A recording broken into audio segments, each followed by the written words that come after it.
નમસ્કાર દર્શક મિત્રો, તમારું સ્વાગત છે ઓનલાઈન સોલ્યુશન ચેનલમાં। તો કેન્દ્ર સરકાર દ્વારા એક મહત્વની યોજનાની જાહેરાત કરી દેવામાં આવી છે। જે યોજના અંતર્ગત તમને 15,000 સુધીની સહાય સરકાર દ્વારા આપવામાં આવશે। તો તમને આ યોજના અંતર્ગત 15,000 રૂપિયા અથવા તમારો જે પણ પગાર હોય એ એક મહિનાનો આખો પગાર સુધીની સહાય તમને સરકાર દ્વારા આપવામાં આવશે। તો આજે આપણે વિડીયોની અંદર એ જાણકારી મેળવી લઈએ કે આ જે યોજના આવી છે એની અંદર આપણે લાભ લેવો હોય તો કઈ રીતે આપણે લઈ શકવી, એની માટે કોણ એલિજિબલ થશે, કઈ રીતે આપણને લાભ મળશે અને આ યોજના છે ક્યારથી શરૂ થશે જેવી વગેરે માહિતી તમને એક જ વિડીયોમાંથી મળી રહેશે। તો તમે આખો વિડીયો જોવાનું ભૂલતા નહીં, જેથી તમને આજે યોજના વિશેની એક્ઝેક્ટ માહિતી મળી રહે।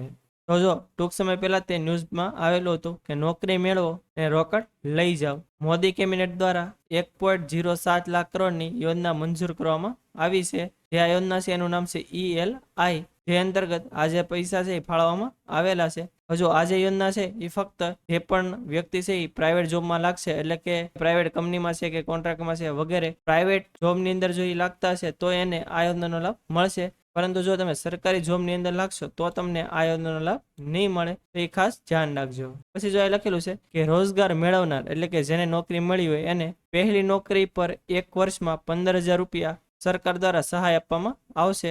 અને જે રોજગાર આપશે એટલે કે રોજગાર આપનારને નવી નોકરી પર કંપનીને 2 વર્ષ સુધી પ્રતિ કર્મી 3,000 પર માસ સરકાર દ્વારા આપવામાં આવશે। તો એની વિશે આપણે વિસ્તૃતમાં માહિતી મેળવીએ તો જે નીચે લખેલું છે કે જો તમે પહેલી નોકરી કરવા જઈ રહ્યા હો તો તમને આ યોજનાનો લાભ મળશે। પહેલી વાર રોજગાર મેળવનારને 1 મહિનાનો પગાર કે મહત્તમ ₹15,000 સુધી 2 હપ્તામાં મળશે। એટલે જો કા 15,000 રૂપિયા અથવા 1 મહિનાનો જે પગાર હોય એ તો તમારે જે પણ લાગુ પડતું એ આપવામાં આવશે। દાખલા તરીકે તમારો પગાર 10,000 રૂપિયા હોય તો મેક્સિમમ 15 થાય એટલે તમને 15,000 રૂપિયા સરકાર આપશે। ઇન કેસ કોઈનો 30,000 પગાર થાય તો એને કઈ સરકાર 30,000 નહીં આપે, મેક્સિમમ એને 15,000 જ તે આપશે। પછી આ જે યોજના છે એ અંતર્ગત 1,07,000 કરોડ રૂપિયા સરકાર દ્વારા ફાળવવામાં આવેલા છે। હવે એમ થાય કે આ યોજના શું કામ લાવવામાં આવી છે, તો જો લખેલું છે કે આ યોજનાનો ઉદ્દેશ રોજગાર વધારવા અને કંપનીઓને વધુ નોકરી આપવા માટે પ્રોત્સાહિત કરવાના ઉદ્દેશથી આ યોજના લાગુ કરવામાં આવી છે। આ યોજના અંતર્ગત સરકાર એવું ધારે છે કે 2 વર્ષની અંદર 3.5 કરોડ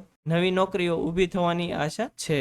પછી આ જે યોજના છે એના વિશે થોડુંક ડિટેલમાં અહીંયા લખેલું છે। આપણે આગળ જોઈએ એમ કે 1 મહિનાનો પગાર અથવા 15,000 રૂપિયા 2 સપ્તાહમાં આપવામાં આવશે। કઈ રીતે, તો જો પહેલો હપ્તો છે એ તમને 6 મહિનાના એટલે કે તમારે નોકરીના 6 મહિના થઈ જાય પછી, અને જે બીજો હપ્તો છે એ તમારા નોકરીના 12 મહિના થઈ જાય પછી તમને આપવામાં આવશે।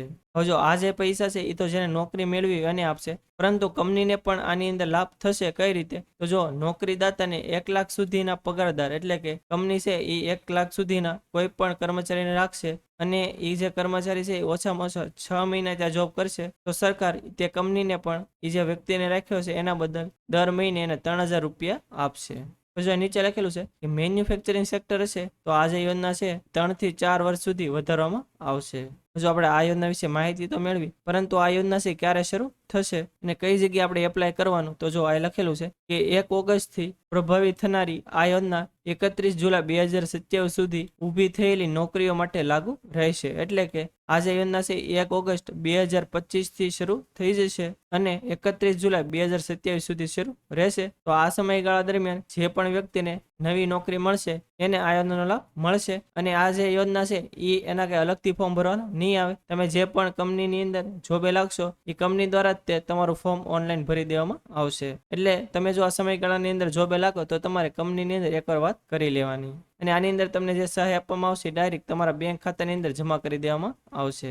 તો આથી સંપૂર્ણ માહિતી કે જે કેન્દ્ર સરકાર દ્વારા પ્રાઇવેટ જોબની અંદર જે નવી યોજના લાગુ કરવામાં આવી છે એના વિશે માહિતી મેળવી। જો તમને કંઈ ખ્યાલ ન હોય અથવા તમને કંઈ મુશ્કેલી હોય તો તમે કોમેન્ટ બોક્સમાં જણાવી શકો છો, આપણે 100% આન્સર આપીશું। અને આ વિડીયો જો તમને સારો લાગ્યો હોય તો વિડીયોને લાઈક કરી દેજો અને મેક્સિમમ લોકો સુધી શેર કરજો, જેથી બધા લોકોને આની વિશે માહિતી મળી રહે। અને જો તમે આપણી ચેનલમાં ન હો, આપણી ચેનલ હજી સુધી સબસ્ક્રાઇબ ન કરી હોય તો ચેનલને સબસ્ક્રાઇબ કરવાનું ભૂલતા નહીં, જેથી આવી જ માહિતી તમને સમયસર મળી રહે। અને આપણે ટેલિગ્રામ અને વોટ્સએપમાં પણ ચેનલ છે, એની અંદર જો તમે જોડેલા ન હો તો નીચે ડિસ્ક્રિપ્શનમાં લિંક આપેલી છે, એના પર ક્લિક કરીને તમે એમાં જોડાઈ શકો છો, જેથી આવી જ માહિતી તમને સમયસર મળી રહે। તો આજ માટે બસ એટલું જ, મળશું આપણે નેક્સ્ટ વિડીયોમાં। ત્યાં સુધી બધાને જય હિન્દ।